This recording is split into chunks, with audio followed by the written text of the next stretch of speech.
L'un n'empêche pas l'autre, en fait.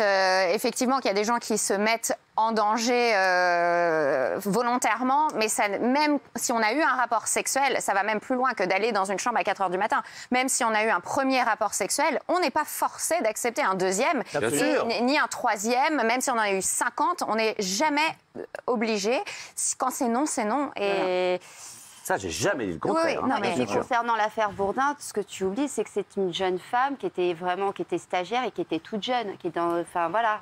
Oui, mais c'est parole contre parole. Il n'y a pas de caméra, il n'y a rien pour l'instant. On fait tomber un homme pour l'instant pour 2 personnes dans une piscine que personne n'a vu. C'est tout ce que. Quand il y aura plus de choses sur Bourdin, je serai le premier à dire OK. Pour l'instant, il n'y a rien. Béatrice, comment savoir, comme dit Mathieu, si voilà, là, la jeune fille, il y a quand même, on voit qu'il y a eu des violences, voilà. Mais quand vous dites, on a eu une relation sexuelle une première fois, on n'a pas envie d'en avoir une deuxième. Comment on fait pour savoir, en fait, après, si c'est parole contre parole, comment ça se passe? Là, c'est pas parole contre parole, il y a quand même des preuves. Bien sûr, non, mais là-dessus, oui, c'est pour ça. Oui, là-dessus. Voilà.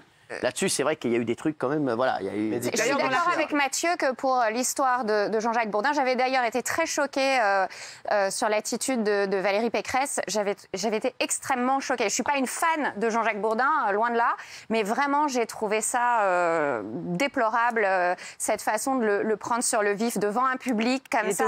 J'ai vraiment... Il était au courant, Béa. Ça ne veut rien dire. Il ne savait pas ce qu'elle allait dire. Il était au courant qu'elle allait lui dire un truc... Elle a vraiment été... je suis content, c'est la première femme qui est d'accord avec moi là-dessus. C'est vrai. Béatrice, vous avez déjà eu...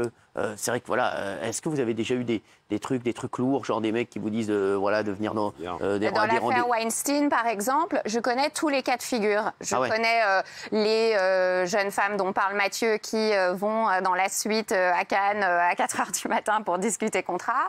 Et j'ai aussi eu une proposition d'Harvey Weinstein d'aller à 2 heures du matin c'est incroyable, ça. Que j'ai refusé. C'est quoi, comment il l'a fait? Quand il vous envoyait un SMS Non, pas du tout. On était à un événement. À l'époque, c'était au Man Ray.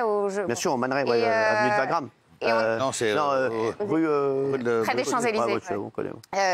Et il vient vers moi, on était à un événement, donc il y avait beaucoup de monde, et il vient vers moi, et heureusement qu'il y avait beaucoup de monde autour, et il me dit en anglais, est-ce que tu veux me rejoindre au Ritz à telle heure?